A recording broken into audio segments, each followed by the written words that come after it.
Welcome, one and all, to the Brain Software Podcast. This is episode 221, emanating from the Hypnotic World Epicenter, Toronto, Canada. I'm Chris Thompson, and today, NLP and hypnosis trainer Mike Mandel, that's this guy, and I will be asking that musical question, are you in a cult? So stay tuned. Disclaimer, we are not a cult, nor are we in one. Nor are either of us applying for the bursar's position at St. Michael's College, University of Toronto. Lucci.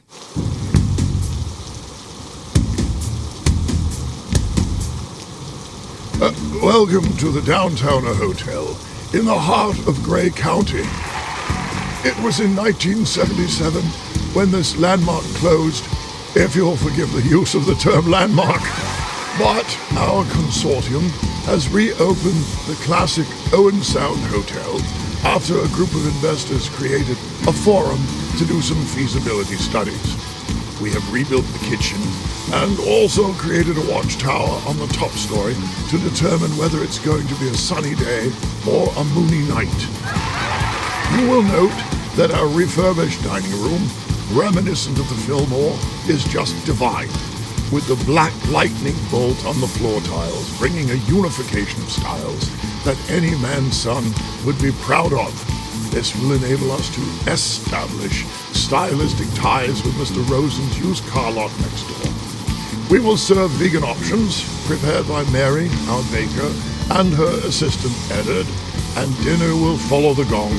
Kool-Aid will be free to all, so you can have a long, and some say eternal nap. And it's best to avoid sleep deprivation, unless you're a complete moron, I believe. But whatever happened to that old tranquility we used to know before Ted Patrick kidnapped and deprogrammed us?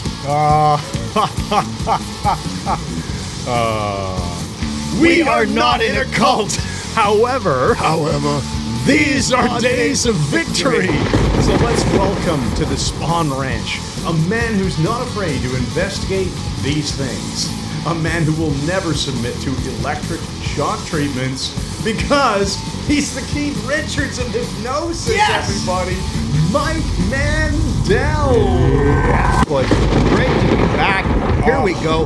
Let's talk about what we got coming up, because this is an interesting topic. The whole idea of being in a cult, what it implies, how you can tell, and why the hell you should get out. So, And yeah, I mean, not like most of our listeners are ever going to be in a cult. But we want to equip people to recognize them, because that's very important. It's a bit of a spectrum. I suppose you can define the whole thing along a spectrum of being too stuck in something you should extract yourself from, even if it's not an actual cult. So hopefully you'll find this quite fascinating and interesting. Now, this is our first podcast being recorded in the year 2023. It's our first time seeing each other in since this year. The new year. Yeah, I've got a suntan that's slowly, maybe quickly fading. Oh, it still looks good, man. Look at your arms compared to mine. Look at that. Enjoying the beaches of British Punta Cana, Dominican Republic was fantastic. My face is thin. We're talking about me now. Yeah, the new year, losing weight, feeling fantastic, energized like Jack the frickin' boy. Yeah, you know that. Did you find the holiday season you let yourself go just a little bit? Well, more than a little. My wife just brought in endless cookies, boxes of See's chocolates from the U.S., everything I shouldn't be eating. So I'm on no grains and no sugar right now, as you know. And which you know is what? fantastic. And remember, also no seed oils. So yeah. So lunch today, salad. I'm going to make sure the dressing is olive oil. Now wait a minute. Are you saying no grapeseed oil? No seed oils generally. Yeah. Well, canola oil, as you know, I would never touch that. Rapeseed oil, yeah. R-A-P-E, Let's not put the grape. rape back in grape. Yeah, they changed the name, horrible. and they did some genetic engineering to it, but obviously the name wouldn't which be very always helps. appealing. You know, it never leads to weird things at all. Yeah, exactly. Yeah, that's a good face. In this case, the genetic engineering probably did help, but it's still not good oil. All right, now listen. What about AOH coming up in May? Yeah. Let's do a quick promo for that. Yeah, let's just do that. We've actually had people over the holidays signing up, so I haven't even checked, but I think that class is now more than half full. We haven't done any promotional activity other than casually mentioning it in our podcast. But yeah, Architecture of Hypnosis, 5 days in Toronto. It is in the week, I can't remember which week. The Wednesday is May 10th, so that would mean Monday, May 8th would be the first day of class. First day, Monday to Friday. Because I know Friday. we've scheduled Foundations Live that will overlap, so we're taking that week off. Right. Teaching. It'll be 5 days. It'll be 5 freaking glorious days. We're going to hang out with people. I actually got, I didn't tell you this. I got a Facebook message from Matthew, our pilot friend in Paris. I saw it this morning. And he was like, I want to come back to Toronto. So I said, come out. Matthew, if you can make it, come to Toronto in May as our guest. It's going to be freaking awesome to see you again. As our guest? Yeah, well, he's our student. He's a master. Oh, that's right. Disregard previous, but did you hear the hesitation? Yeah.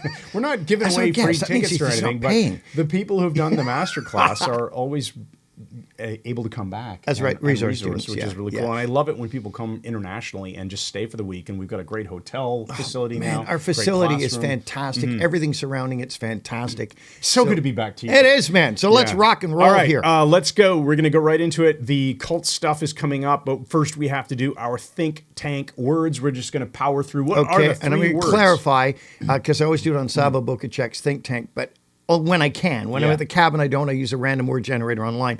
Well, yesterday when I wrote this, I couldn't do the think tank because it was across the room on my filing cabinet. I just didn't feel like getting up. Couldn't get up. So it sounds like a man who's done a really incredibly hard workout with sore muscles. Right. So it was just too much trouble. So anyway, I did it online. So these are random words.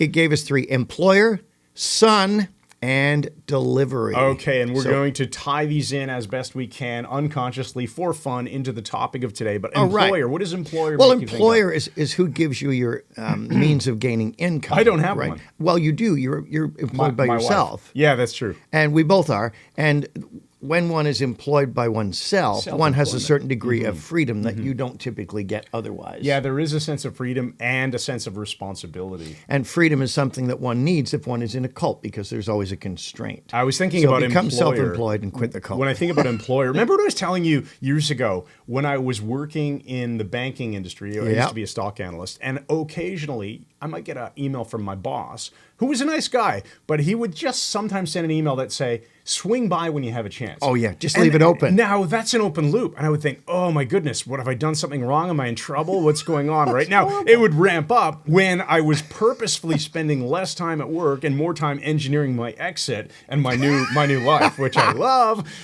So, of course, I would think, well, is he on to me? Has he figured something out? Has he picked up on something? With employer, it makes me think a lot of people, and we've talked about this before in the podcast, they feel stuck in their jobs. And so similarly, people can feel stuck in a cult. Yeah. Or they can not even realize that they're stuck. Right. I need to break out. So there you go. Maybe we'll see. Maybe we'll elaborate. Maybe more will come out. What about son? When I think of son, I think of a young person who I am. S-O-N. But of course, we can use phonological ambiguity. It could easily be S-U-N as well. Which I love, which we do with creativity. So let's go with the S-O-N first. Son could be someone who you are mentoring, not an actual physical son, because neither of us have sons. I don't have a son. That's correct. I don't have any kids that I know of. Yeah, I was just going to use that same joke, so I'm glad you did it for me. Back in the 70s and the early 80s when I was a hypno rock star.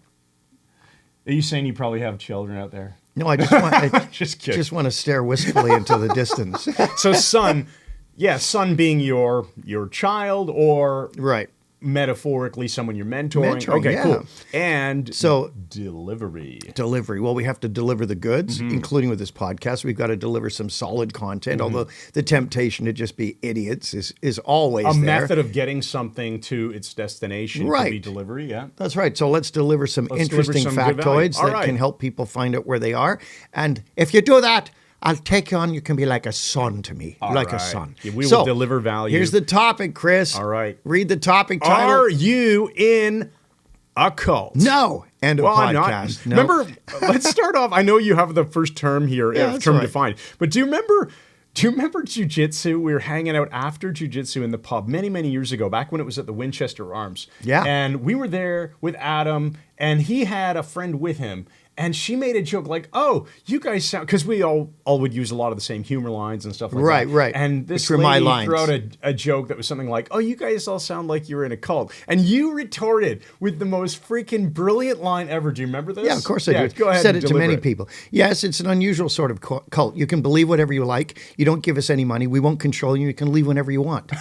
I love that line. It was just like, I thought you made it up on the spot because you delivered it. Well, I did. That was the first time I said it, but then I stored it in the library and put it aside. Yeah, I don't know how you do this, but you come up with these witty remarks. It's called being British. And usually groups of three. It's usually three things. It was four in that case. Now it was four. Yeah. But yeah, it was so funny. I remembered it and thought, oh, my Fantastic, goodness. man. I've used it since. The rule of three works really well. All right. So what is a cult? You know, the term was first used. I've done a bit of research here. The term was first used in the 1600s. That's how long ago we can trace this back. It actually comes from, most people would say, from the Latin cultus.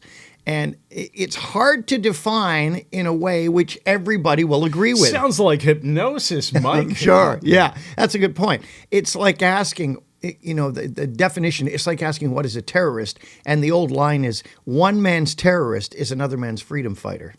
Oh, And yeah, that's true. Really talking depends on about the reframe, perception, right? Yeah.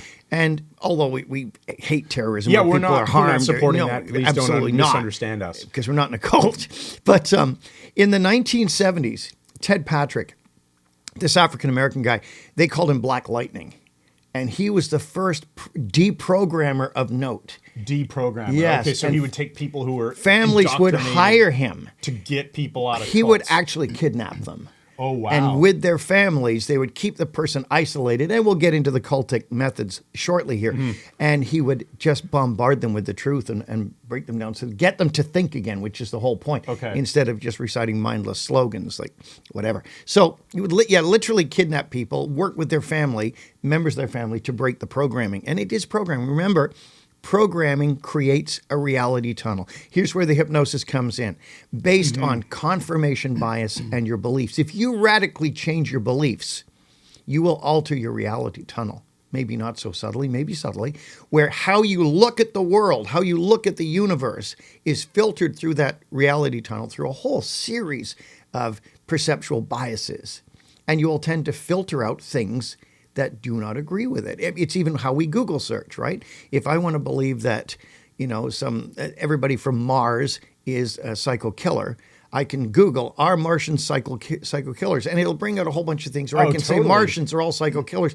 And the first million results will be to verify what I believe. Oh, 100%. And I'm sure, you know, you and I have been playing around with the chat GPT from OpenAI. Right, Imagine if you type in, you know, can you explain to me how it is possible that all Martians are psycho killers? Well, you've given it the framing. It will write you a freaking essay. All based on that confirmation bias. Backing this up. That's interesting you should say that, because I asked it if you're a shoplifter. What did you Give me the evidence that Chris Thompson is a shoplifter. A shoplifter. Yeah, there we go. Well, shops are a bit heavy for me. Maybe shacks. I could maybe lift a small shack, but an entire shop. It's a bit heavy. Very good, very clever. Heavy, yeah. Yeah, very, very good, very strong. Very strong. No, Yes, exactly. Yes. Cults, Brilliant. we're not going to define what a cult is. I found, No. because there are a number of organizations, and they fit a wide spectrum of kinds of things, not all religious. There are a number of them that I absolutely believe are cults, but I'm not going to name them. What I'm going to do instead, is discuss what cults do, not who they are. And that will enable you to draw your own conclusions without me bringing my bias about particular organizations. And before we do that, what's your favorite cult song? Mine is Firewoman. Oh, no, it's not that. It's a good song. I love that one. Sun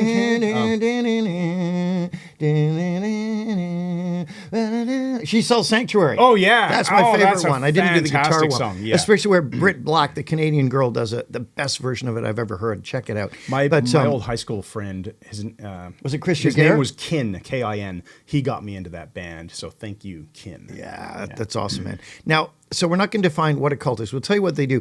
Cults differ from religions in this. Religions belong to a wider culture than cults. Oh, yeah, good point. With a religion, people can generally come and go freely from that group. Cults tend to be restrictive, as we will see as we look at this. In fact, there's all kinds of cults. I said there are religious cults. Notice my note to myself here. Don't name them. Yeah, exactly. We're not naming some of them, two in particular, have You come might to my get door. some We've had hints. some interesting discourse. Yeah. But let me give you an example of controlling religion. Heather and I, you know, we're Christians, and we have a fairly simple, straightforward Christianity. But we used to attend a church that got more and more authoritarian and controlling. And that's why we left. Cultish. That's one of the reasons we left.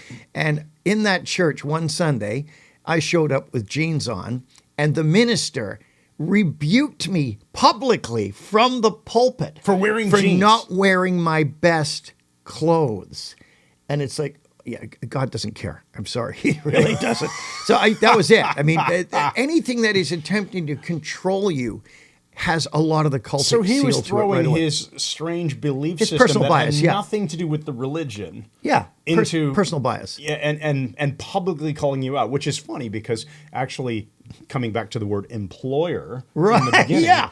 how often in a business meeting setting, let's say, would a boss kind of publicly, but openly in front of all the other team members, Like rebuke berate- them? Yeah, like say something nasty when it should be privately said later. Like, Yeah, hey, yes. Mike, I noticed that you came That's in it. blue jeans, and I personally would appreciate if you'd wear nicer clothes next time. Like, I mean, you Right, still wouldn't right. have been happy For with them, sure, but for that would sure. have been better than publicly. Well, I'm going to address that. You know, the biblical mindset, the New Testament, is if you have something against someone, you go to them privately. Exactly. That's what you're supposed to do. Yes. Not proclaim it from the frickin' Speaking of which, housetops. can we like, just mute the microphones momentarily? Mike, I need to talk to you about. shut up. Okay. So anyway, that's an example. Another one is they're not always religious. Lyndon LaRouche was an economist. Okay, who's But Lyndon LaRouche? Lyndon LaRouche is an economist, and he was sort of counterculture guy and outspoken and so on. He had Fusion Magazine and Executive Intelligence Review, which I used to get until the Canadian government wouldn't let them mail them to me anymore for whatever reason. Uh-oh, But sounds LaRouche was controlling. classed by some as an economic cultist, and he was a physical economist. So he believed this physical things, products and that we exchange those. When you say economic cultist, you meaning like his belief system around how The economic economy. things work? Yes. And you must believe what I believe about the economy and all that kind of stuff? Perhaps, but it was the people who didn't like his beliefs who called him a cultist. Okay, And okay, yeah, of course. then no then one there's self-identifies. sci-fi cults as well. A number of years ago, the Hale-Bopp comet came around, which it does every, I don't know how many years. And you could see it with the naked eye. Many of you won't be old enough to remember this because our listeners range from very young to very elderly. But I was coming back from a gig, a high school show at a private Catholic school in London, Ontario. Okay. And on the highway, I looked up. I went, what the F is that? And it was the Hale-Bopp comet. You could see No it stuck way. in the sky, and you could see the tail driven Yeah. by the solar wind as well. That's really cool. It was fantastic. Now, that's how the Heaven's Gate cult developed as well. They believed there was a UFO behind it. Oh, And it was really? coming to evacuate their spirits, and the only way it could do it would be if they all kill themselves, Chris. Buddy, I gotta go. Okay, so I have a simple question. This is just from the beginning. I Yeah. was thinking about this. Somebody starts a cult like this where Right. they end up drinking some poison Kool-Aid and they Yeah. all die or whatever. Yeah. Horrible stuff. What is the intention of the leader going in? Like, is he just a lunatic and believe crazy Great stuff? question. That is often the case because why would you kill yourself for something you know is a fraud? Yeah, and why would he? What would cause the man behind the cult, let's say, in this case? Because I guess he believed it. Yeah, he and must Heaven's have. Gate cults, he got a whole group of people that drink poison vodka. I think So you've got to be was. kind of mentally ill in some Yeah, way. it's certainly delusional. And very, very influential. But this is a sci-fi cult. Mm-hmm. I mean, the aliens are going to rescue you if you destroy your physical bodies by Yeah. poisoning yourself. And this, of course, was Jim Jones was a religious cult down in, guess it was Guyana, South America, and he was an interesting guy. He studied with this guy, Father Divine, and these other people. He became a cultist, believed he was God himself, convinced the entire group to drink poison Kool-Aid, their kids Yeah. and everything. I mean, it was a massive Jonestown massacre. It was horrific. And the pictures of the bodies everywhere, little kids, I mean, it breaks your heart to see it. Mm-hmm. But he took it too. So it's back to that thing. Yeah, if they do it, that's exactly like they weren't just trying to harm other people; they were willingly harming themselves, which would stand to reason that they must have truly believed this. Yeah. So how does someone get drawn into this? Well, because from the outside, it's let's clearly let's keep take a going. look at it. So here's the things to watch for cultic behavior. First of all, elitism and exclusivity. Mm-hmm. Cults have the answers and the general public doesn't. So if people are depressive, one particular group would draw people in with personality tests or quizzes you could take that would show you had all these problems. They would then all offer you so the no matter what the answer is, right. They you're can show you that definitely you need their help. So if they have the answer, either they're going to take you to heaven or to meet the Martians or give you financial prosperity. There is a well-known economic cult that I saw when we were in Las Vegas, and they were also at the hotel. And I could tell they were a cult I right know away. exactly what you're I could talking tell they were a about. cult right away because they looked odd. They And I'm not all- being mean. All the men had gray suits on This and was ties. a marketing I'm not going to say anything more, obviously. I think you just have, but... Well, it was a marketing organization. Yeah, which has a lot of cultic aspects. Now, the men were all wearing gray suits with ties first thing in the morning. The women were all dressed in evening gowns and ultra made up to look their best. They looked quite lovely. They really did. All of them were carrying see-through plastic bags to make sure they weren't bringing cell phones or recording devices in. This was mandated. Oh, and really? Here's the uniform I didn't know thing. that. This is what made me sad. I sat next to a bunch of them in the coffee shop. A lot of them that I saw, all of them, they looked uniformly unhappy. Yeah. And they were hoping that this would this bring was them going some to give them that prosperity, key to right? make, and it's a whole multi-level marketing thing Yes. again. So, which in a way is a Ponzi scheme, isn't it?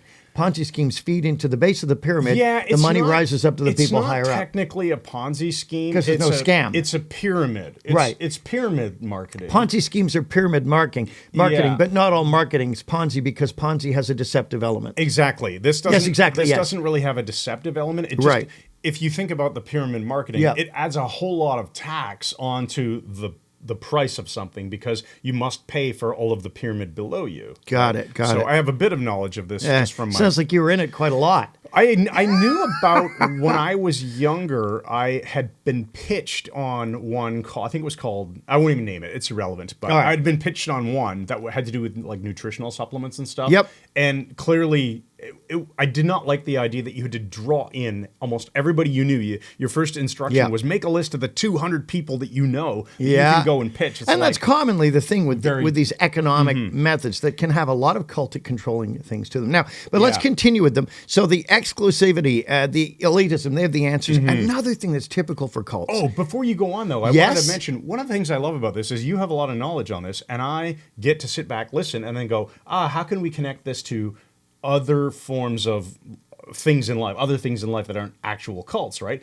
Well, marketing, we just did one discussion on that. That's Right, part of it. right. So let's say an online survey. Somebody gives you an online survey to find out what kind of XYZ are you or whatever. Well, if it all is going to ultimately result in selling you, they're using the same principles to convince you that you need something. Oh, yeah. And in the hypnosis space, or any teaching space, period, if you were to run across, let's say, a trainer who told you, we are the only hypnosis school that you should ever learn from. Now, please don't understand that as some sort of weird embedded command. No, it's not embedded command. We say, actually go study with our friends, we're the too. opposite The of that people on we know are purpose, great. Yeah. Because we have seen that. In fact, Timothy and I were just talking, Timothy September from our team, we were talking about one other not-to-be-named trainer that we don't personally know. And yeah, apparently he's telling people, hey, this is the only thing you should ever study. You should never study anywhere else. I know It's two trainers doing that. That sounds cultish. That's pretty cultish. But you'll be fine with Angie and Freddie Jacquin, James Tripp, Melissa Tears, lot Carl of great Smith, people. David Snyder. There's some fabulous Jason trainers. Linett, Jason yeah. Linett, excellent trainers out there. Yeah, So Ken we're not Guzzo. slagging people. Ken Guzzo. Yeah, Ken's awesome. We love Ken. That's amazing. So many awesome trainers. Now you had triggered something interesting. Oh yeah, you said about surveys pulling yeah. people in, and the interesting thing is, you got to watch those surveys because they're looking for specific answers, and then they've got you in these campaigns. Sure, it's like a yes set and a oh yeah, compliance 12 set, right? answer these 12 questions and find out something interesting about yourself. Oh, Yeah. okay, we've all done that. Yeah. Do you like dogs or cats? Yeah, and it's the final question.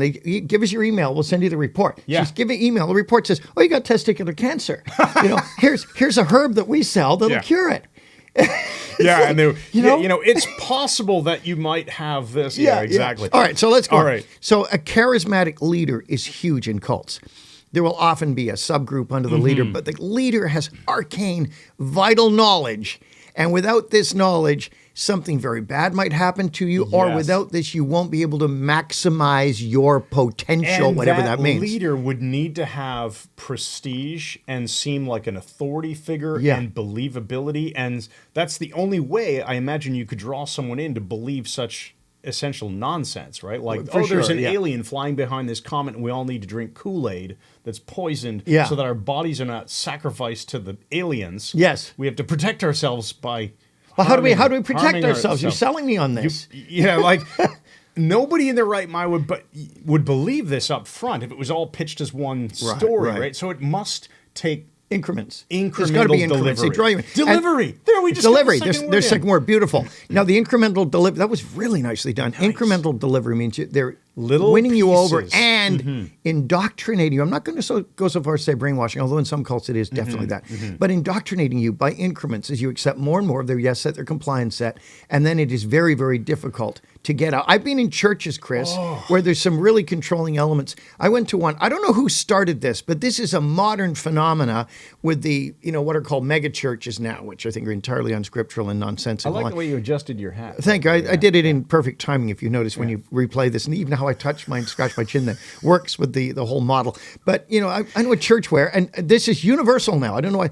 Okay, turn to your neighbor and say, God's with us tonight. And everyone goes, God's with us tonight. Okay, now stand up and applaud the leader. Okay, now turn to the person on the side and say, I want you to listen. I want you. It's building this massive compliance set. Yes. Massive. Anyway, so without the leader, something bad will happen, or you'll miss out, or something very good could happen if you listen to him. Now, remember, this is key, guys, and I'm not going to dick around with this. Good people empower you and free you. Bad people, including cults, control you. That's how you can tell whether people are good or bad. It's a universal, it's a generalization, but by and large, I can't think of occasions where it's not true. In relationships, if the person attempts to control you, something needs to be changed. Doesn't mean you should bail on your marriage. Thank you. But it's important to get out from under people's control and assert yourself. That's part of being a functioning, active human being, is having an active mind. So bad people, if people start to put the controls on, back the heck off and say, wait a minute, I'm a sovereign individual. I'll discuss this with you. But as kindergarten kids say, you're not the boss of me. And they're right. Now, how do they... Can I interrupt you? Yes, amazing. You've actually triggered two quick points that I want to bring up that relate to friends of the family here. So in one situation, I just wrote a little note to myself. A young woman, this was probably going back, oh my goodness, this must be going back 15, 18 years ago. Because I remember my daughter, who's 18 now, was a baby. A friend of my wife had a boyfriend that claimed he had a lot of financial success, fancy cars, business, etc. But he started out just needing to borrow a little bit of money because for whatever reason, there was some logical explanation, Mike, as to why I can't spend this money on myself right now because I have a big pending payment and whatever liquidity situation. Yeah. Can I borrow a few $100? Okay, done. Next thing you know, she's bought him a freaking car. He has nothing. It's a complete fraud. He's a complete fraud. And he took her for a ride. And I think she ended up winning or trying to go after him in court and winning. I don't know if he had anything to pay. But this was a horrible situation, all because, again, slippery slope compliance sets, right? Yeah. Story that just keeps incrementally building. And then when you've believed step 1 and step 2 and step 3, how likely are you to just hook, line, and sinker? Of course. You got the whole thing. And it's what I call the Webb phenomena. Webb was a guy who used to park his taxi at Ajax GO station. And when I'd come home, I'd take his taxi from there when I come in on the GO train when I was a young man. And he was a lottery ticket freak. And he had hundreds and hundreds. And I said, Webb, you got to stop. He said, I can't stop now. He said, I'm in too deep. It's the sunk cost fallacy. Too deep. Yeah. The beautiful fallacy. Yeah. It's called the sunk cost fallacy. It's really, we can talk about it more a bit another day. Time. Or another time. Yeah, maybe we'll repeat some logical fallacy ones because many years ago, we did a whole podcast on logical fallacies. Yes, we did. That was fun. The second story, and I won't say who this was or anything, but there was a situation where a woman married a guy, and then slowly but surely he was isolating her from her own family. Oh, that's very common. Money from the family, isolating her from the family, and eventually they even moved internationally now. Okay. And I have no idea how it's ended, but it was very clear when this was being presented to me like this is a problem, and the evidence was being laid out. I thought, that's incrementalism of isolation. And I don't think there was like physical abuse or anything like that going on. But something about this guy wanting to control this wife. And it led to that. Well, that's very interesting because we're coming up to isolation. Because the question is, how do they control people? Years ago when I was a therapist, back in the early to late 1990s, to the year 2000, I dealt with a kid. And the kid would go, he was a young kid, he was in an orphanage and he would read pornography and look at pornography all the time.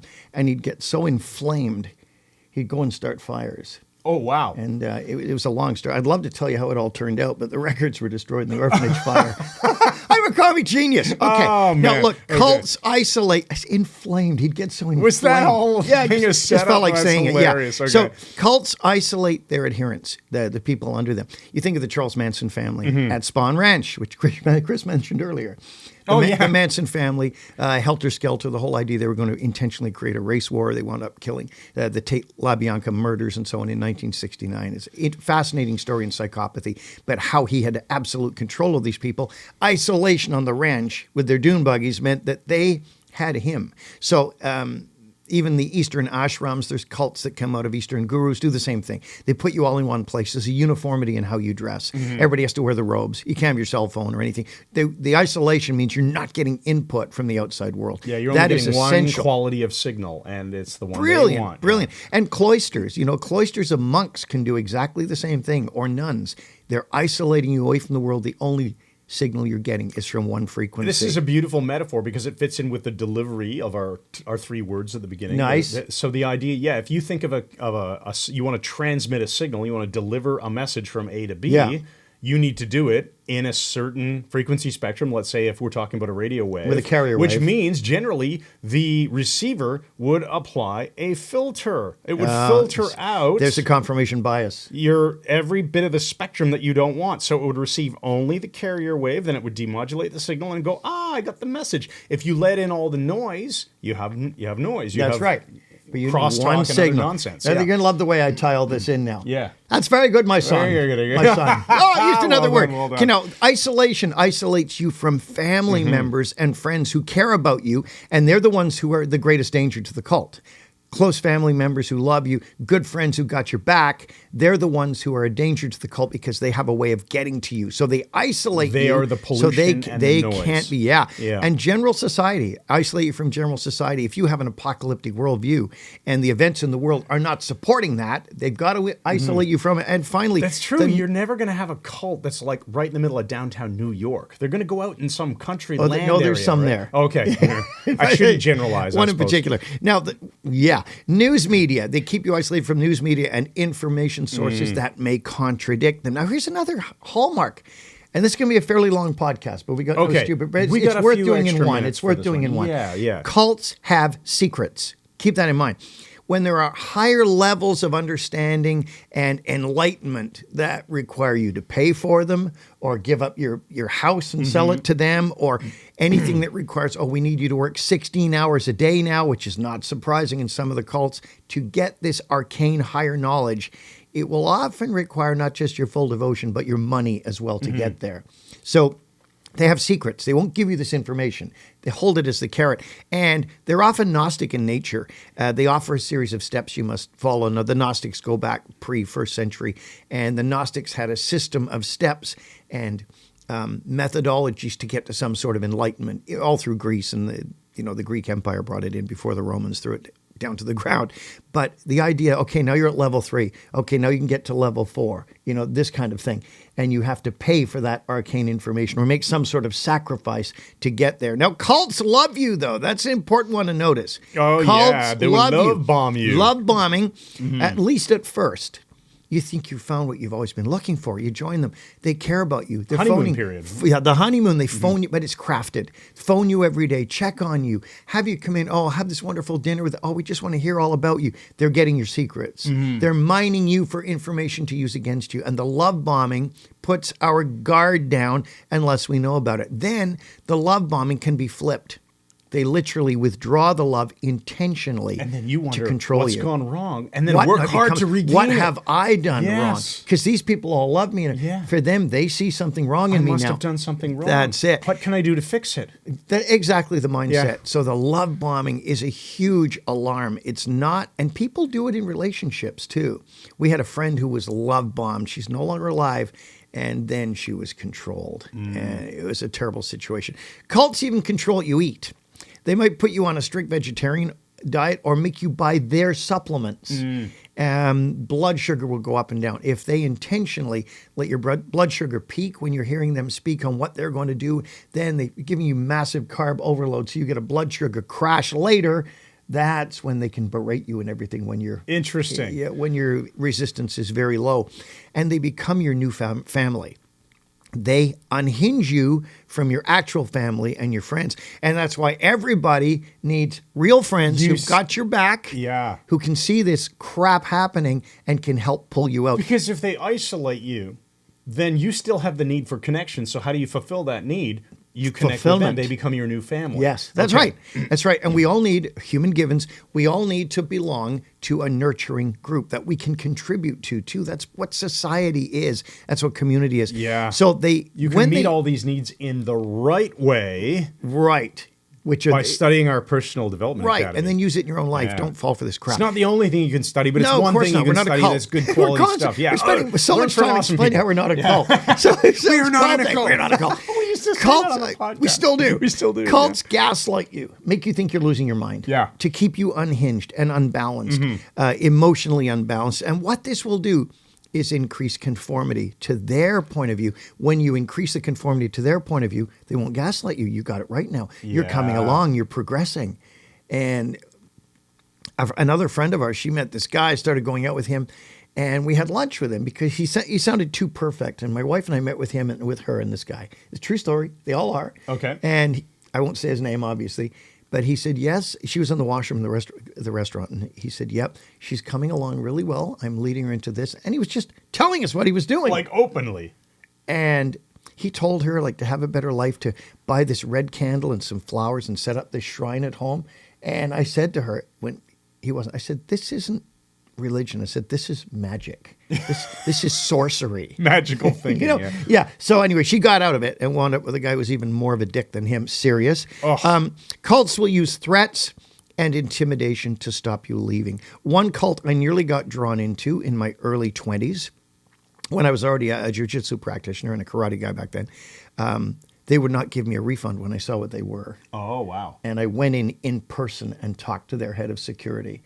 And I said, I am not leaving here without it. And they said, well, you don't qualify because of this, this, and this. I'm sure that's true. Because I was a young guy and I'd probably had a bit to drink at the time. I said, you're going to have to throw me out or call the police because I'm going to start turning tables over in a minute. Wait here. And he left me there 15 minutes and came back with a check. They gave me a full refund. Nice. So you threaten physical violence, which isn't a good thing. We're not recommending that. No, but it worked in that case. When what am I saying? This is 50 years ago almost. Yeah. So they use threats, retribution to stop you leaving. One of the things is they will ruin your reputation if you leave. They'll slag you everywhere, make people think you're crazy. If you write books about the cults, they will sue you. They will destroy your life. They have legal teams. The biggest ones have huge legal teams. They'll go after you. They have secret initiation ceremonies. Now, this should be a huge red flag right away because we believe truth should be widespread. When truth doesn't have comes and shoots you. No. A hand comes from the wall, releasing bursts of fragrance into the banquet hall. Fantastic. I'm so tempted to continue. Oh, indoctrination ceremony. Indoctrination ceremony. We do it as a joke. We did it as a joke in Las Vegas. We let people join our own cult, the Bagmen of Edward the Confessor, which does the Captain Morgan rum stance and secret handshakes. But it's a joke. It's tongue in cheek. There are no secret rituals that we would do. We're not part of just some stupid ones. But the thing is, when a group has secret initiations, this is playing into this idea of them having arcane knowledge that you need. You're now isolated even more from the rest of the... What do you think? I'm just thinking of the Bagmen of Edward the Confessor and yelling, prestige! Prestige! And, but we're doing it out in the open. You're giving us a secret word. I'm going to red flag that. It's a huge red flag. Now, cults will disfellowship you if you leave. And they'll attempt to destroy your reputation, like I said. Disfellowshipping, realize if you've already destroyed the life you had with your family, have moved to another city or something. You can't afford to wreck this. Yes. So if you have the threat that they will disfellowship you, have nothing to do with you again, they ghost you. And that's a terrible, terrible thing. Cults brilliantly use sleep deprivation and shunning and exhaustion to break your resistance. There's a so-called Christian group that a friend of mine got involved in, and Steve Watson and I have discussed this because he's a lawman. He's trained in so many things. We talked about it, and one of the things they did, they take people carefully chosen by their friends, so they've already got a foot in the door, on these encounter weekends. And this guy was telling me, so he said, I can't tell you anything about it. I said, why? He said, well, something happens on the weekend, and then you get a letter, and he said, it's earth-shaking, it's amazing. People need to... I said, I don't go into anything that I don't know what the hell it is. Yeah. And Steve and I looked into this, Steve Watts, and It's a ridiculous thing. And even in the organization, the so-called spiritual directors who do this, they are taught to emotionally break you down to a crisis with exhaustion, forced attendance, late nights, super early mornings. They think they're doing good. Which, if you think about it from a hypnosis perspective, what happens when you're under a lot of stress? Right. The bypassing of the critical faculty yes. becomes kind of automatic, right? Right. And that's why we're actually going to do a video on this later, the idea of can the brain process negatives? Well, Right. under stress, it has a difficulty getting around to deletion. So if somebody's in a fiery building and you say, don't panic, they're much more liable likely to panic first. actually panic because their brain can't get around to the idea, oh, that's what I'm supposed to not do, which is a required step. Now, cults want your money. That's not surprising. I'm going to fly through these fast enough, Chris, because like Jack the Flyer. So cults are paranoid about the outside world. Yes. There will often be the paranoia, which has led to people like Heaven's Gate cult because that's and the Jonestown noise that killing can themselves. interrupt their That's signal. the noise that interrupts their truth. And this nonsensical thing, I got to say this again, well, that's just your truth. Guys, there is no your truth. Truth is that which corresponds to reality. Yeah. There is only absolute truth. To say absolute truth is a misnomer. There is no relative truth. I can believe that I can fly, but if I step off the top of the CN Tower, truth will intervene and I will die. And if you misunderstand this, then you're not talking about truth. You're talking about opinion, let's say. Yeah, opinion is a totally different thing. Yeah. There's a spectrum of opinion, but yeah. There's not a spectrum of truth. Right. So it's the law of non-contradiction. Something cannot be the same. A cannot be the same as B in the same sense. Yeah. And at the same time, And it could if they also contradict I each suppose other. it could also be perception, right? We could A say cannot be not A at the same time. right. Yeah. We can perceive a color, Sure. or somebody, let's say, who's colorblind or sees things differently, can perceive it differently, but it's still the same actual wavelength. Let's say, Of course, color. that's not so. changed. If we want to measure it that I way, think that's back the when fact. you made a Yeah. funny comment that we won't say in this podcast, and I thought you said the bag of Picthos. Oh. Now, where did that come from? You didn't say it. No. But I heard you say it. I didn't create it. That's what I Yes. heard. Somehow that sprung out of nowhere. Yes, and we've turned it into a business. That's right. Yeah. It is an actual business. Now, let's fly through these. Cults do not disclose their finances. Duh. Yeah. Any group that does not have financial transparency, you should be extremely leery of, because there's a reason for Right. that. We don't give you transparency of ours, though, because you're not a member. Yeah, we and won't. we're We not a won't cult. send you our income statement. Cult leaders use circular reasoning. And here's a classic one I heard a friend's wife say. Okay, let's do it. You can trust this man. They'll say you can trust us because we're the voice of God, whatever. Well, why should I believe you? Because the voice of God would not lie. cannot lie or Yeah. would not Now, lie. she said, and she was in tears after this encounter thing, said, this man, initials MV, figure it out yourself, this man is a great man of God. And I said, well, how do you know? She said, well, because he says he is. And I said, why do you believe him? She said, because a great man of God would not lie. And she could not hear not the circular understand the reasoning in circular this. reasoning. What's your circular reasoning? What's the name of that? There is a logical fallacy for that, right? Which is Circular reasoning. Circular reasoning. It's just called circular reasoning. Yeah. We'll edit that out. I think so many times back to making financial models in Oh, Microsoft yeah. Excel, and you would have a calculation that depends on something else. Well, if you have a calculation that depends on this, which depends on the preceding cell, Right. you have circular logic, and you Yeah. get an error, and it goes, Yeah, this is it. It's a common thing. Now, in speaking of finance. which, cults will, quote unquote, lie to those who are not entitled to the truth. That is in the mandate of some of the larger cults. They will lie to you to get you on board because you are not entitled You're to not the yet truth until you're a entitled to it. member. Yeah. So they'll use And they'll deceit to get you in. Then, of course we lied to you because you weren't yet entitled That's right. to the message. Oh, Now you okay, are. that makes sense. Yeah. And now you're And in. now you know that Hale-Bopp Comet's coming with aliens, and you've got to Exactly. kill yourself. Yeah. Yeah. Now, and you have testicular cancer because you took the survey. We'll edit that out. Members often fall into sexual situations with unaccountable leaders. This is whenever you get an extremely charismatic leader, there is a danger of sexual abuse there. On both sides of the fence, male, female, undecided, whatever. Yeah. It's all sides. It's that is a great thing to be aware of. And this will often be justified because, there's such a person of prestige. It doesn't count in their case. It doesn't count. There's a case going on right now in the law where a man was developed into a sexual relationship with an inappropriate use of his power in a religious organization. And it's not gone to court yet. Gee, that doesn't sound like something that's ever happened before. Right, and it doesn't sound like anything that could be off the rails and wrong, does it? Oh, gosh. Yeah. Hypnotic and indoctrinating techniques are used. When I said that you drumming get chanting. comes Yeah, stupid slogans, drumming, We dancing. make fun of this stuff on all of purpose, this, guys. hyperventilating in some of the Eastern cults to Yeah. change how you breathe, to make you more liable to pass out. Oh, man. A lot of different things. Mantras, catchphrases to shut down your thinking. Doubt your doubts. Just doubt your doubts. So you say the phrase that's instead of circular logic sure. right there. Don't trust what you see. Trust what you feel. Like what? What does that mean? Yeah. Yeah, don't trust the evidence and of your what own do you senses. feel? What we tell you to feel. Yeah, that's it. Your best defense against a cult is a strong critical faculty. And in our live classes in Toronto, we teach that. And we also do an induction for people to strengthen their critical faculty against all information, including what we're giving them. Yeah, question everything. Even that. Scare you? Yeah, even that. Well, I mean, last 3 years, do you think that people, the Twitter files that are now getting released, the idea of censorship and the government. Man. I won't even say what you guys who are listening, you know what I'm talking about, but there was massive censorship. You were not allowed to discuss or question certain aspects of science over the last 3 years. And a lot of it's coming out now, and people who are asking questions should have been asking questions. Amazing. You always have a right to question everything, and you must. Your best defense, and we're wrapping up here, your best defense against a cult is a strong critical faculty and an inquiring mind and an understanding of manipulation. The morons, I've studied manipulation and control, and I've taught NATO forces, I've taught police and interrogators, and this is something I know about as a hypnotist in my life's work. But people think that they are immune to manipulation.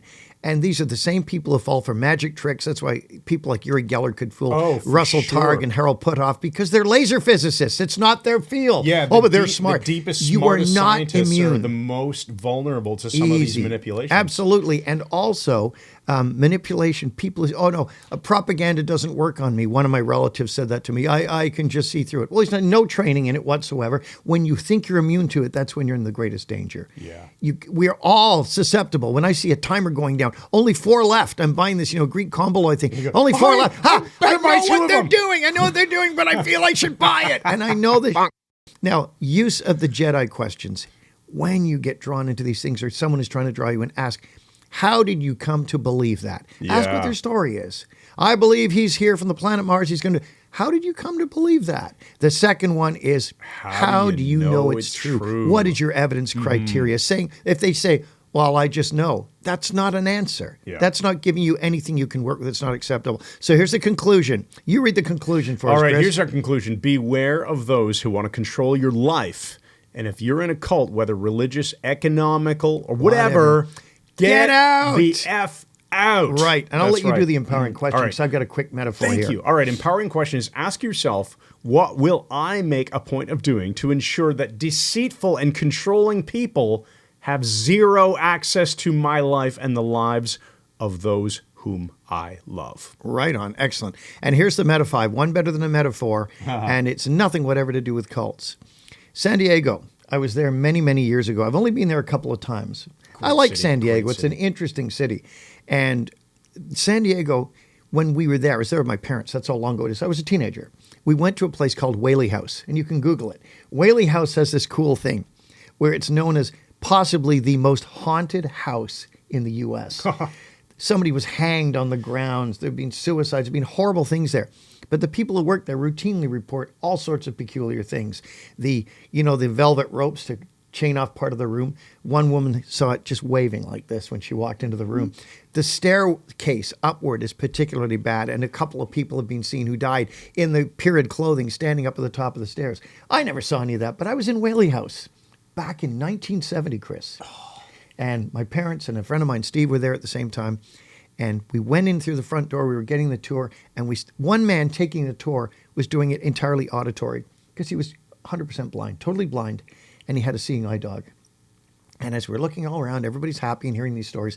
And then we all go upstairs. And the dog is in the lead. And the dog starts to go up the stairs and stares up at the empty landing and stops halfway up the stairs and just freezes. And she's saying, that's a seeing eye dog. It won't move. And the guy's saying, go, go. The dog refused to go upstairs because of something it could see on the landing. Saw it myself. Thank you, everybody, for listening. This has been episode 221 of And the a Brain damn fine Software. one. Yeah, that was a fun podcast, buddy. I'm glad you came up with that idea. So remember to visit our website, MikeMandelHypnosis.com. We think we're pretty awesome trainers, but you can also study with others because we are not a cult. That's right. We are teaching the architecture of hypnosis in May. It is on our events page on our website. Come to Toronto. And come to Toronto, come hang out, or do our online courses, or just keep listening to our free podcast if that suits you better. Fine with us. And we thank you for listening, and we'll see you in the next episode. Thanks again, and Good night!